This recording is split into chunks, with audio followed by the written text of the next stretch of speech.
അപ്പോൾ English alphabet, English അക്ഷരമാലകൾ.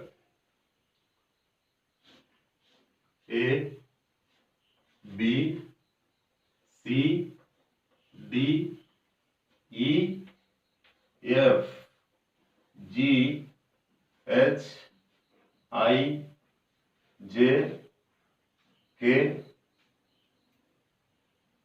L, M, N, O, P, Q,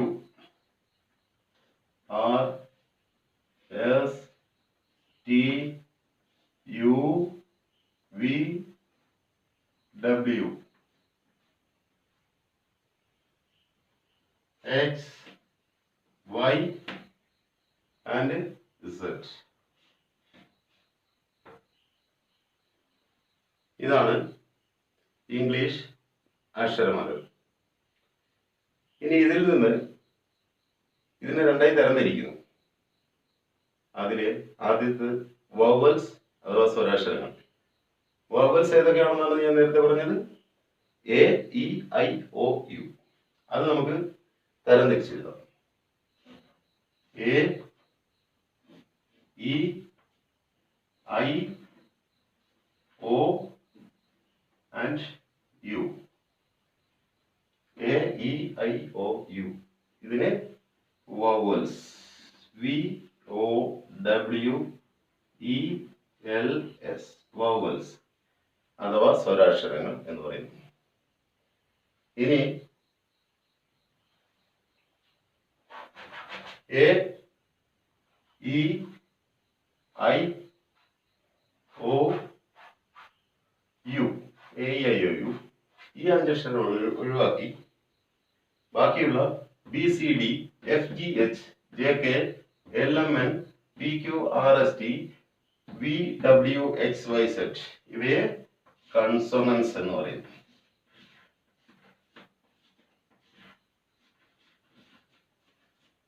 consonants അഥവാ വ്യഞ്ജനാക്ഷരങ്ങൾ. മലയാളത്തിൽ പറയുന്നത് വ്യഞ്ജനാക്ഷരങ്ങൾ എന്ന് പറയുന്നു. അപ്പോൾ വവൽസ് സ്വയം ഉച്ചരിക്കാൻ കഴിയുന്നവയാണെന്നാണ് പറയുന്നത്. അതായത് സ്വരാക്ഷരങ്ങൾ സ്വയം ഉച്ചരിക്കാൻ കഴിയുന്നവയും. കൺസോണൻസ് എന്ന് പറഞ്ഞാൽ ഒരക്ഷരം മറ്റൊരു അക്ഷരത്തിന്റെ സഹായത്തോടു കൂടി മാത്രം ഉപയോഗിക്കാൻ കഴിയുന്നതാണ്. അത് മലയാളം ഇപ്പൊ ഞാൻ പറഞ്ഞു മനസ്സിലാക്കി തരുന്നില്ല, പിന്നെ ഒരു അവസരത്തിൽ അത് പറഞ്ഞു തരാം. അപ്പോൾ ആൽഫബറ്റ്സ്, ഇംഗ്ലീഷ് ആൽഫബറ്റ്സ് ഇത്രയാണ്. 26 ഉള്ളത്. ടോട്ടല് 26. അതില് വവൽസ് 5 കഴിച്ച് ബാക്കിയുള്ള 21 കൺസോണൻസ് എന്നും പറയുന്നു.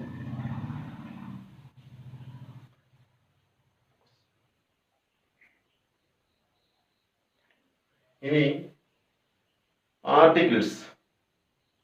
ആർട്ടിക്കിൾസ് എന്ന് പറഞ്ഞാൽ മലയാളത്തിൽ പറയുകയാണെങ്കിൽ അംഗവാക്യം എന്ന് പറയും.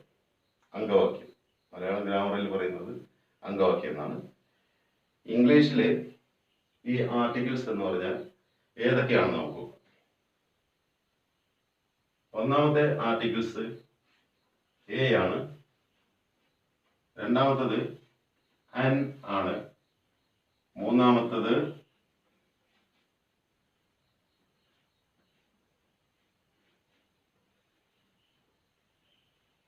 A and the. ഇവയാണ് ഇംഗ്ലീഷിലെ ആർട്ടിക്കിൾസ്, അതായത് അംഗവാക്യങ്ങൾ. ഇനി ഇതിന്റെ ഉപയോഗം നോക്കാം. Use of articles. ഈ ആർട്ടിക്കിൾസിന് മറ്റൊരു പേരുണ്ട്, ക്വാളിഫയേഴ്സ് എന്ന് പറയും. അത് പിന്നീട് വരുന്ന ചാപ്റ്ററിൽ ഞാൻ പറയുന്നതാണ്. ക്വാളിഫയേഴ്സ് അല്ലെങ്കിൽ ഡിറ്റർമിനേഴ്സ് എന്നും പറയും. ഡിറ്റർമിനേഴ്സ് ഓർ ക്വാളിഫയേഴ്സ് എന്നും പറയാം ഈ 3 ആർട്ടിക്കിൾസ്. അപ്പൊ ഇതിന്റെ ഉപയോഗം നോക്കാം. എ നമുക്ക് എവിടെയാണ് ഉപയോഗിക്കുന്നത് നോക്കാം. നേരത്തെ ഞാൻ പറഞ്ഞു വവൽസ് ആൻഡ് കൺസോണൻസ്, അതുമായിട്ടാണ് ഇതിന്റെ ഉപയോഗം ബന്ധപ്പെട്ട് കിടക്കുന്നത്. അപ്പോൾ ആദ്യം എയുടെ ഉപയോഗം നമുക്ക് നോക്കാം. എ എന്ന ആർട്ടിക്കിൾസ് ഉപയോഗിക്കുന്നത് കൺസോണൻസുകൾ കൺസോണൻസ്. കൺസോണൻസ് കൺസോണൻസിൽ തുടങ്ങുന്ന ഒരു പദത്തിന്റെ ഒരു വേർഡിന്റെ മുമ്പിലാണ് എ ചേർക്കേണ്ടത്. അതായത് നമ്മളൊരു വസ്തുവിന്റെ പേര് തന്നെ എടുക്കുക. ഉദാഹരണമായിട്ട് ഞാനിപ്പോൾ കാർ എന്ന് പറയും, അല്ലെങ്കിൽ ഒരാള് മേൻ. ഇതിന്റെ മുമ്പിൽ നമ്മൾ ചേർക്കേണ്ടത് എ എന്ന ആർട്ടിക്കിൾസ് ആണ് ചേർക്കുന്നത്. എ കാർ, എ മാൻ, ഇങ്ങനെയാണ് അത് പ്രൊനൗൺസ് ചെയ്യുന്നത്. അപ്പം എയുടെ ഉപയോഗം നമുക്ക് മനസ്സിലായി. കൺസോണന്റിൽ തുടങ്ങുന്ന ഒരു പദത്തിന്റെ മുമ്പിൽ ചേർക്കേണ്ടത് എ ആണ്. ഇനി ആൻ.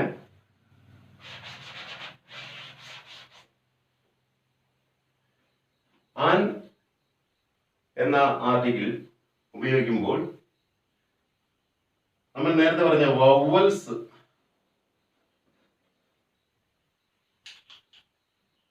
വവ്വൽസിൽ തുടങ്ങുന്ന എല്ലാ വേർഡിന്റെയും അല്ലെങ്കിൽ എല്ലാ പേരുകളുടെയും എല്ലാ വസ്തുക്കളുടെയും മുമ്പിൽ നമ്മൾ ആൻ ചേർക്കണം. അപ്പോൾ നമുക്ക്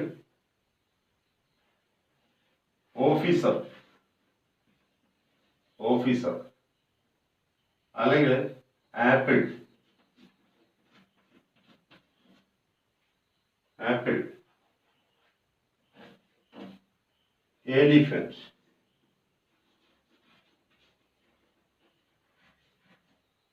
എലിഫന്റ്, ഇങ്ങനെ O, A, E, ഇനി ഇന്ത്യ, ഏതാണെങ്കിലും വവ്വൽസിൽ തുടങ്ങുന്ന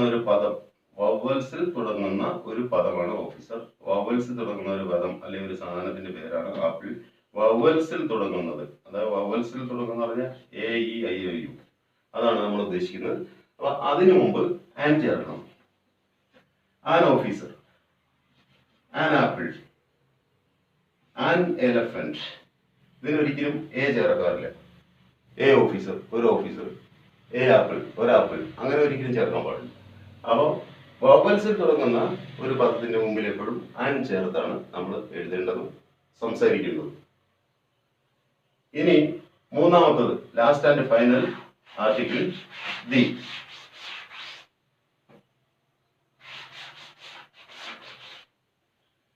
ദി എന്ന ആർട്ടിക്കിൾസിന്റെ ഉപയോഗം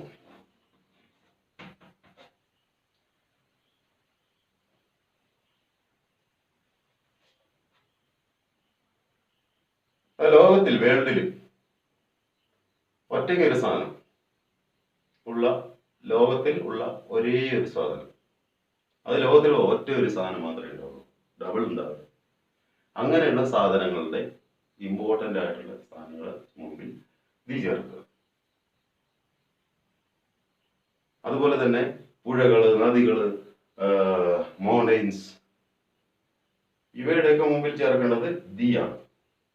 അതുപോലെ പ്രധാനപ്പെട്ട വ്യക്തികൾ, പ്രധാനപ്പെട്ട സാധനങ്ങൾ, ഇവയുടെയൊക്കെ മുമ്പിൽ ദി ചേർക്കാം. അതുപോലെ ഒരു ആളെ അല്ലെങ്കിൽ ഒരു വസ്തുവിനെ, ഒരു സ്ഥലത്തെ പറ്റി നമ്മൾ ഒരു സെന്റൻസ് എഴുതി കഴിഞ്ഞ് വീണ്ടും അത് എഴുതുമ്പോൾ ദി ചേർത്ത് പറയാം. ആ പേര് ഹിമാലയ എന്ന് വെച്ചാൽ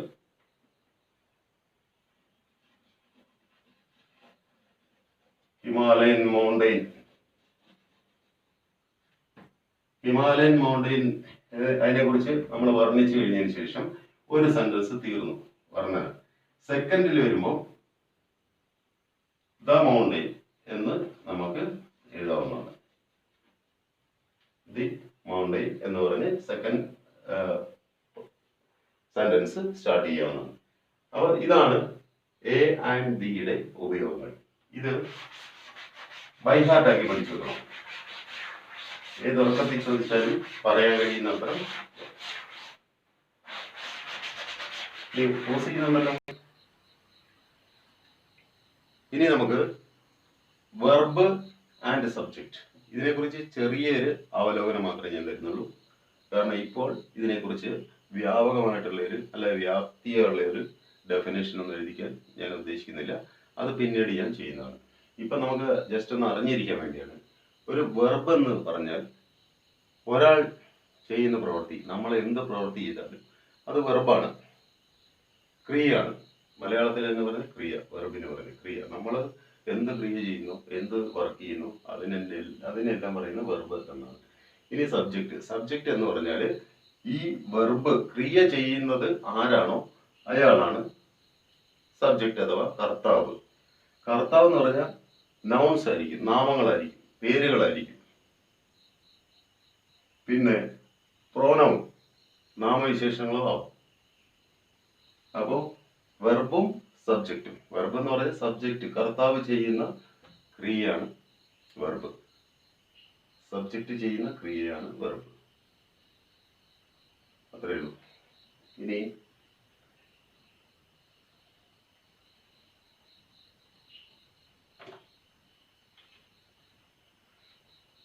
സബ്ജക്റ്റില്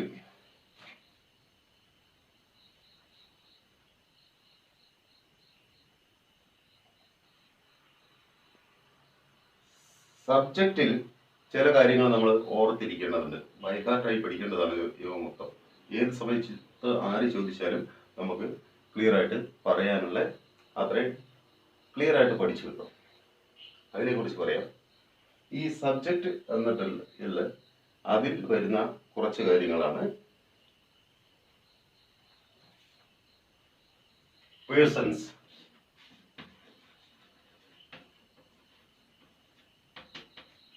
പേഴ്സൺസ് എന്ന് പറയും. പേഴ്സൺ എന്ന് പറഞ്ഞാൽ വ്യക്തികളാണ് പേഴ്സൺസ്. അപ്പോൾ ഈ പേഴ്സൺസിൽ singular and plural, singular and plural എന്നിങ്ങനെ രണ്ടായിട്ട് തരംതിരിച്ചിട്ടുണ്ട് പേഴ്സൺസിനെ. ഇനി first person, second person and third person എന്നിങ്ങനെ തരംതിരിച്ചിട്ടുണ്ട്.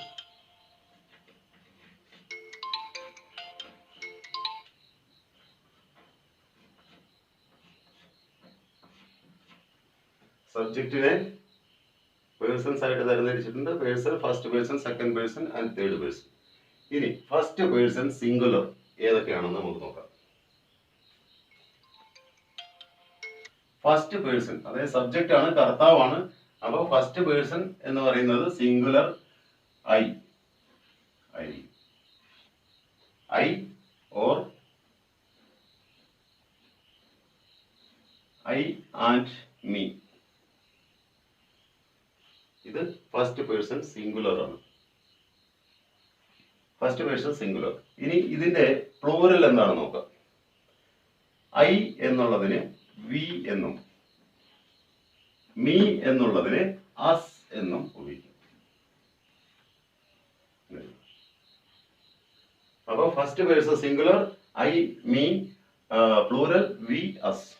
ഇനി സെക്കൻഡ് പേഴ്സൺ സിംഗുലർ യു.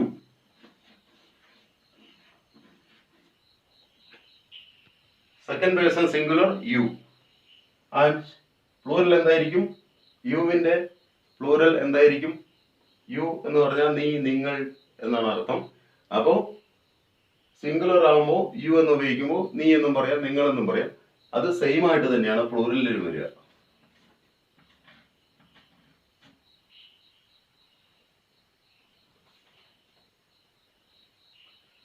അപ്പോൾ സെക്കൻഡ് പേഴ്സൺ സിംഗുലർ യു ആണ്, പ്ലൂറലും യു ആണ്.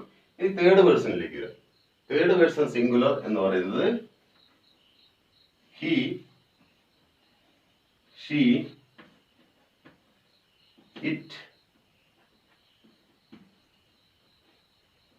ഹി, ഷീ, ഇറ്റ് ഇവയാണ് തേർഡ് പേഴ്സൺ സിംഗുലർ. ഇനി ഇതിന്റെ പ്ലൂറൽ എന്താണെന്ന് വെച്ചാൽ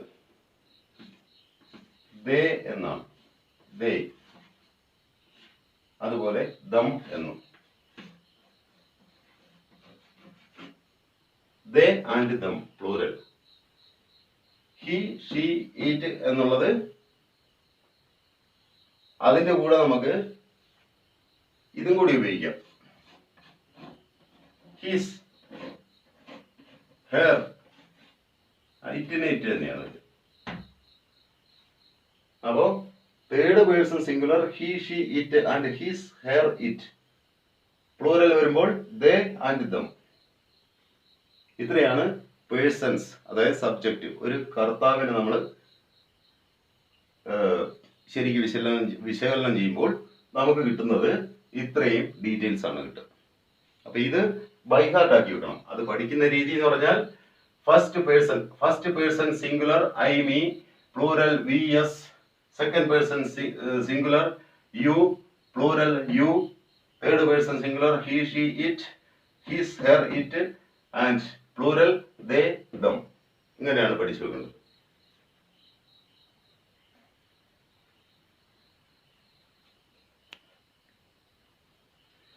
ഇനി വെർബിനെ കുറിച്ച് കുറച്ച് ഡീറ്റെയിൽ ആയിട്ട് പറയാം. കർത്താവ് അഥവാ സബ്ജക്റ്റ് എന്ത് ചെയ്യുന്നു അതാണ് വെർബ് അല്ലെങ്കിൽ ക്രിയ. അപ്പോൾ ഈ വെർബിനെ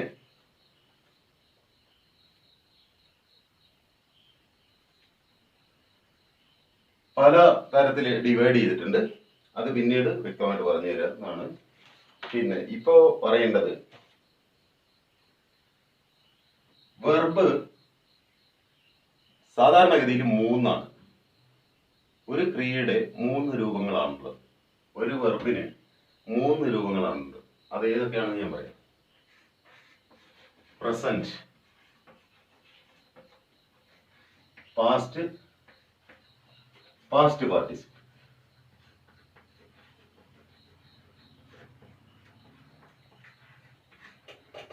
ഒരു വെർബിന് 3 രൂപങ്ങളാണുള്ളത്. ഒന്ന് പ്രസന്റ്, രണ്ടാമത്തെ പാസ്റ്റ്, മൂന്നാമത് പാസ്റ്റ് പാർട്ടിസിപ്പിൾ. ഇനി ഇതെങ്ങനെ വരികയെന്ന് വെച്ചാൽ നമുക്കൊരു വെർബ് എടുക്കാം. വെർബ് എന്ന് പറഞ്ഞാൽ ക്രിയയാണ്. നമ്മൾ ചെയ്യുന്ന ഏതൊരു വർക്കും ക്രിയയാണ്. അപ്പോൾ റൈറ്റ്, എഴുതുക എന്നുള്ള ഒരു വെർബ് എടുക്കാം.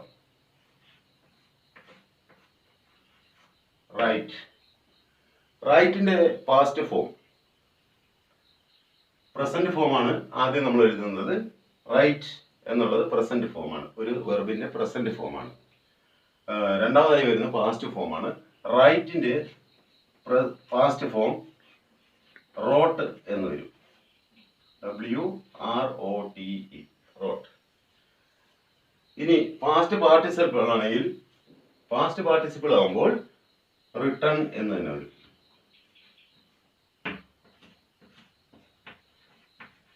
അപ്പോൾ ഒരു ക്രിയയുടെ 3 രൂപങ്ങളാണ് ഇങ്ങനെ വന്നിട്ടുണ്ട്.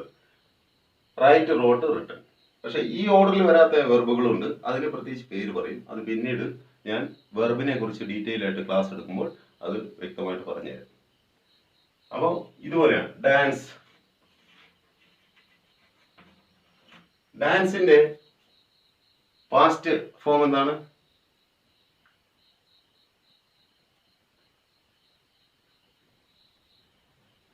പറയാൻ കഴിയുമോ ആർക്കെങ്കിലും?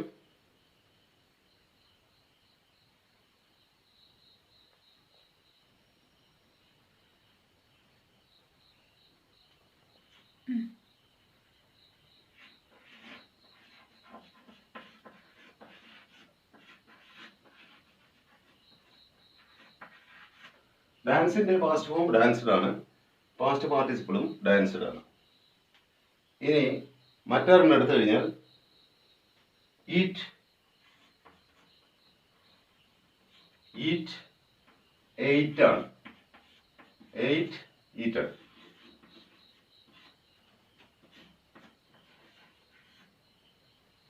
ഈറ്റിന്റെ പാസ്റ്റ് ഫോം 8 ആണ്. ATE, 8. And past participle eated. ഇങ്ങനെ ഒരു വെർബിന് 3 രൂപങ്ങളുണ്ട്. ജനറലി സാധാരണയായിട്ട് 3 രൂപങ്ങളുണ്ട്. അത് കൂടാതെ നാലാമത് ഒരു ഫോം വരുന്നുണ്ട്. അതിനാണ് പ്രസന്റ്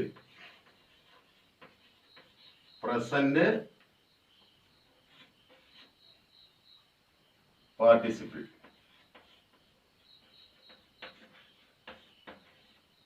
അഥവാ ING form of the verb എന്ന് പറയും.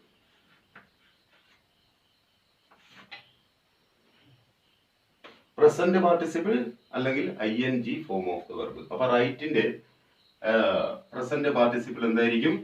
റൈറ്റിംഗ്. WRITING writing. ഡാൻസിന്റെ ഡാൻസിങ്. ഡാൻസിങ്. ഈറ്റിന്റെ ഈറ്റിംഗ്.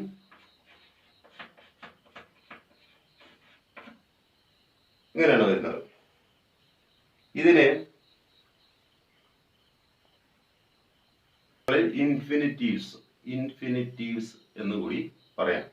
ഇൻഫിനിറ്റീവ്സ് എന്നും പറയാറുണ്ട്. സാധാരണഗതിയിൽ വെർബിന് 3 രൂപങ്ങളുള്ളെങ്കിലും വെർബിന് 4 രൂപങ്ങളുണ്ട്. അപ്പോൾ അത് ഒന്ന് നമുക്ക് എഴുതി നോക്കാം. ഒരു വെർബ് എടുക്കുന്നു, റൈറ്റ്, അതിന്റെ പ്രസന്റ് ഫോമാണ്. പാസ്റ്റ് ഫോം വന്നിട്ട് റോട്ട്. പാസ്റ്റ് പാർട്ടിസിപ്പിൾ വന്നിട്ട് റിട്ടൺ. ആൻഡ് പ്രസന്റ് പാർട്ടിസിപ്പിൾ വന്നിട്ട് റൈറ്റിംഗ്.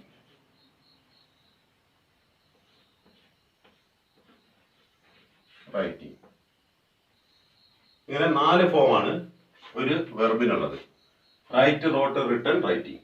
ഇതുപോലെ എല്ലാ വെർബിനും 4 ഫോംസ് ഉണ്ട്.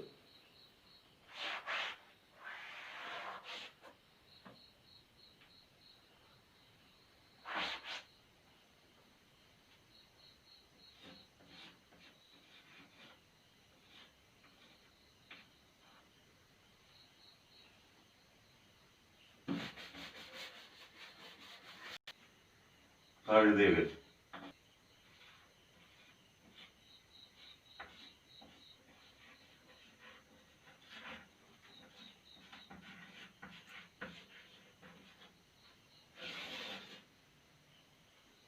ഉണർവ്. ഇനി നമുക്ക് ഓക്സിലറി വെർബ്, സഹായക ക്രിയകൾ. അതായത് നേരത്തെ നമ്മൾ പഠിച്ച വെർബ്, ക്രിയ ഏത് സമയത്താണ് നടന്നതെന്ന് വ്യക്തമായി ഇൻഡിക്കേറ്റ് ചെയ്ത് പറയുന്നതിന് നമ്മൾ ഓക്സിലറി വെർബിന് ഉപയോഗിക്കുന്നു. ഇവ 2 ടൈപ്പാണുള്ളത്. Primary auxiliaries. Primary auxiliaries. Auxiliary verbs. Primary auxiliary verbs. And രണ്ടാമത്തേത് modal auxiliary verbs.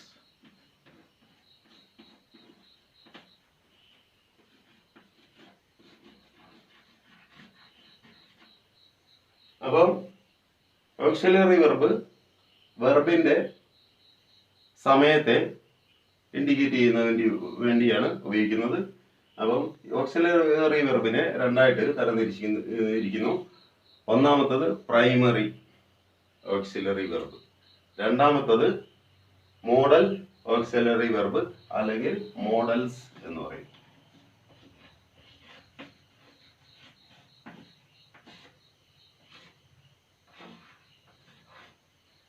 Modal auxiliary verb അല്ലെങ്കിൽ മോഡൽസ് എന്ന് പറയുന്നു.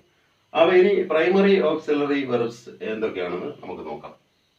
അപ്പോൾ ഈ ഓക്സിലറി വെർബിന്റെ പ്രൈമറി ഓക്സിലറി വെർബ്സിന്റെ ഉത്ഭവം, ഒറിജിൻ എന്ന് പറഞ്ഞാൽ ബി എന്ന് പറയുന്ന ഒരു പദത്തിൽ നിന്നാണ് എല്ലാം ഉത്ഭവിച്ചിരിക്കുന്നത്. ബിയുടെ രൂപാന്തരങ്ങളാണ് ബാക്കി വരുന്ന എല്ലാ പ്രൈമറി ഓക്സിലറി വെർബ്സും. അവ ഏതൊക്കെയാണെന്ന് നമുക്ക് നോക്കാം.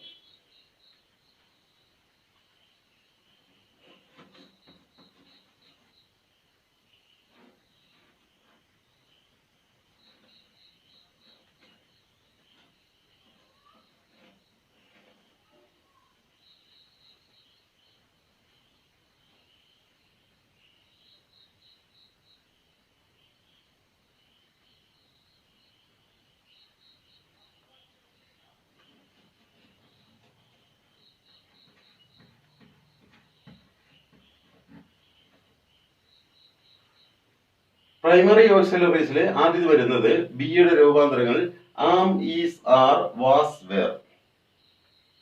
ആം, ഈസ്, ആർ, വാസ്, വേർ എന്നിവയാണ്. രണ്ടാമത് വരുന്നത് ഹാവ്. ഹാവിന്റെ രൂപങ്ങളാണ്. രണ്ടാമത് വരുന്നത് ഹാവിന്റെ രൂപങ്ങളാണ്. ഹാവ് ഇതിന്റെ രൂപങ്ങളാണ്. ഇതിന്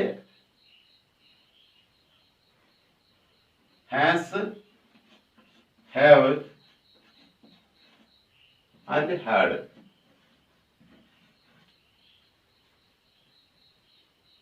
ഇത്രയാണ് വരുന്നത്.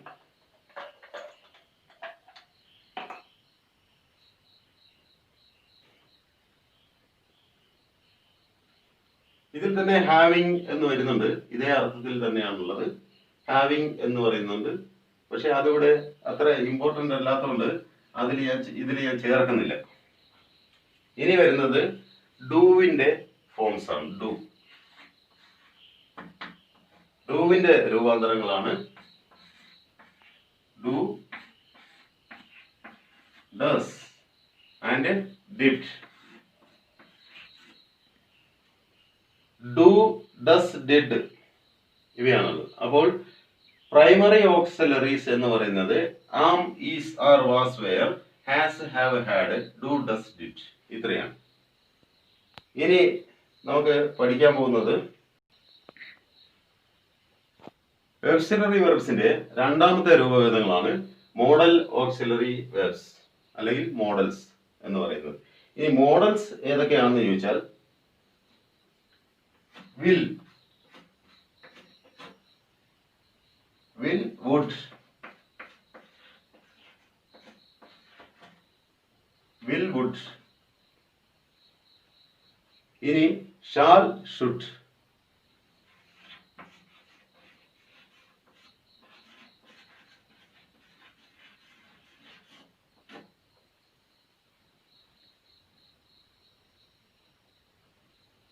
will, would, shall, should, can, could.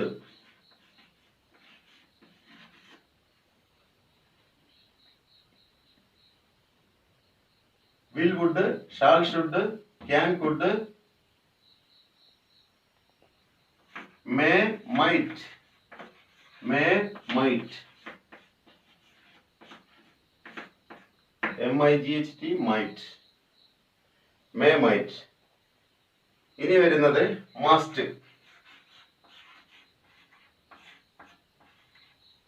Must, ought,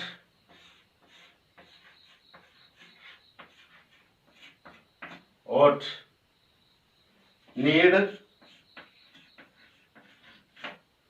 dare, and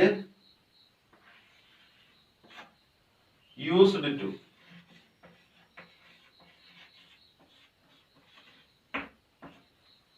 ഇത്രയാണ് വരുന്നത് മോഡൽ ഓക്സിലറി വെർബിൽ വരുന്നത്. Will, would, shall, should, can, could, may, might, ought, need, dare and used to. ഇത്രയാണ് വരുന്നത്.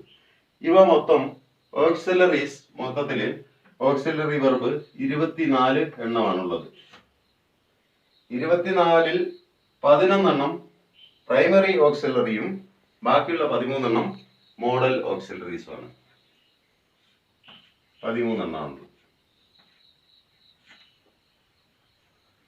Model auxiliary verbs 13 primary auxiliaries 11 മൊത്തത്തിൽ auxiliary വെർബുകൾ 24. ഇത് എന്തായാലും by heart ആയിരിക്കണം. ഇത് ഏത് ഗ്രാമർ എന്ത് ഒക്കെ മുന്നോട്ട് നമ്മൾ പഠിക്കുന്നുണ്ടോ അതിനെല്ലാം ഇത് വളരെ അത്യാവശ്യമായിട്ടുള്ള സംഭവമാണ്. അതുകൊണ്ട് auxiliary verb primary and modal auxiliaries must ആയിട്ട് നിങ്ങൾ പഠിച്ചിരിക്കണം. ഇതിന്റെ ബാക്കിയുള്ള അർത്ഥങ്ങളും കാര്യങ്ങളും ഒക്കെ വരുന്ന ക്ലാസ്സിൽ ഞാൻ പറഞ്ഞു തരുന്നതാണ്.